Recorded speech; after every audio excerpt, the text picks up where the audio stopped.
Hi, my name's Katherine, and this is my pre-reflection assignment. So, when thinking about a previous experience of group work, I decided to look at last semester. I was in a group project that lasted about half a semester for one of my classes, and I found myself really changing during this. I used to really dislike group projects of any kind. I was way more reserved and didn't want to speak up much and stuff like that. But this last group project really showed me what group work was all about and how it's not just about getting put with a group because that's what the real world is going to be like.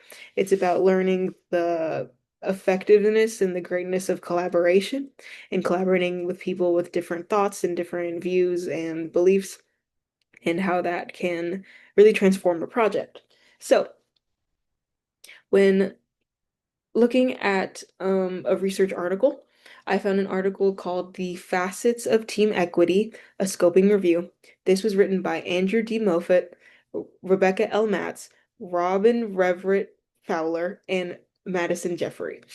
Now, this article really interested me. The reason I chose it was because, as someone who struggled in the past a lot with group work, I wanted to see how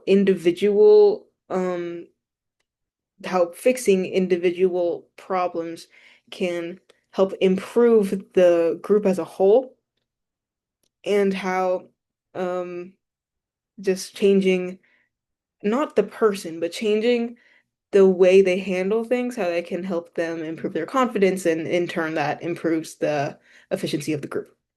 So, this article discussed equity and equality specifically at a team level. I thought this was super interesting because I had never really heard of people talking about like leveling the playing field of working in groups.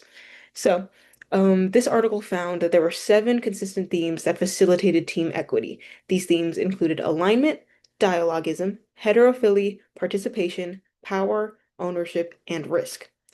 I thought these were very accurate categories when you think about it. There are things that you don't even really keep in your head when you're in a group project, but just thinking about how the correct dialogue can lead to a correct conversation, which can lead to figuring out problems, how heterophily and appreciating people's different values, their different beliefs, their different personalities, the different way they speak, and how that all changes things and views on different topics, and how risk is all a part of it, how you have to risk speaking your mind sometime, and how you have to risk sharing a belief that may be different, all for the improvement and equity of the group.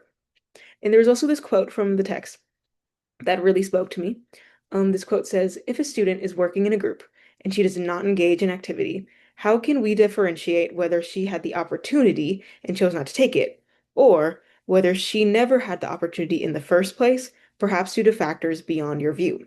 This just like blew my mind as a quote. I thought it was really interesting and I think can connect to a lot of different people.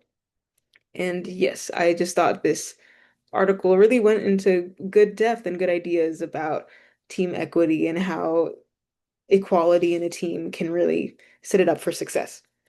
Now, looking at my goals for this semester, I really want to improve my leadership skills. I would love to find myself taking a little bit of the reins and not controlling everybody, but um, being able to just stand in front of a team and present my thoughts and my opinions in a good, um, eloquent, well-spoken way.